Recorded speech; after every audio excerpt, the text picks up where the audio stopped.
প্রিয় দর্শক, আসসালামু আলাইকুম রহমতুল্লাহ। আপনারা দেখতে পাচ্ছেন হজরত শাহজালাল রহমতুল্লাহ আলাইয়ের চতুর্থতম বংশধর হজরত পীর আব্দুল গফুর রহমতুল্লাহ আলাইয়ের মাজার শরীফ। প্রিয় দর্শক, আপনারা আমাদের সাথেই থাকুন। আজকে আপনাদেরকে নিয়ে যাচ্ছি হজরত পীর আব্দুল গফুর রহমতুল্লাহ আলাইয়ের মাজার শরীফ। হজরত শাহজালাল রহমতুল্লাহ আলাইয়ের বংশধর, তার মাজার কোথায় আপনারা আজকে দেখতে পারবেন।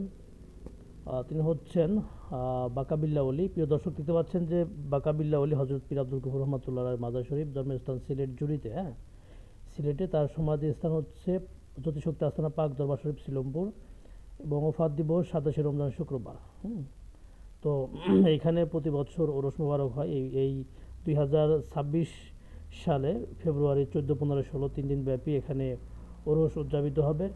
এবং প্রিয় দর্শক, এখন দেখতে পাচ্ছেন যে মাজারের যিনি বর্তমান দায়িত্বে আছেন হজরত পীর আব্দুল গফুর রহমতুল্লাহ আল্লাহর ছেলে এবং হজরত শাহজালাল রহমতুল্লাহ আল্লাহর পঞ্চমতম বংশধর পীরজাদা ইব্রাহিম খলিল, উনি এখন দরবারের দায়িত্বে আছেন গদিনিশী হিসাবে।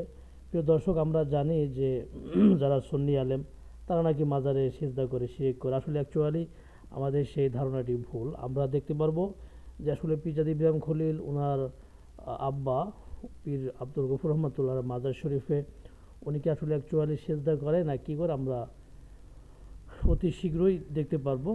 আপনারা আমাদের সাথেই থাকেন। উনি এখন ওনার আব্বা হুজুর কিবলার মাজার শরীফ ঝাড়ু দিচ্ছে আর কি, আমরা দেখতে পাচ্ছি। প্রিয় দর্শক, আমরা আজকে দেখব যে উনি কি মাজারে আসলে অ্যাকচুয়ালি সেজদা করে কিনা, আমরা এটি দেখব আর কি, যে আসলে মাজারে সেজদা করে কিনা। তাহলে ওহাবি যারা আছে তারা বলে যে সুন্নি আলেমরা মাজারে সেজদা করে। তাকে দেখতে পাচ্ছেন উনি কিন্তু ট্রিপল মাস্টার্স কমপ্লিট করা, এবং বর্তমানে টাঙ্গাইলের ল কলেজে লেখাপড়া করে, টাঙ্গাইল ল কলেজে।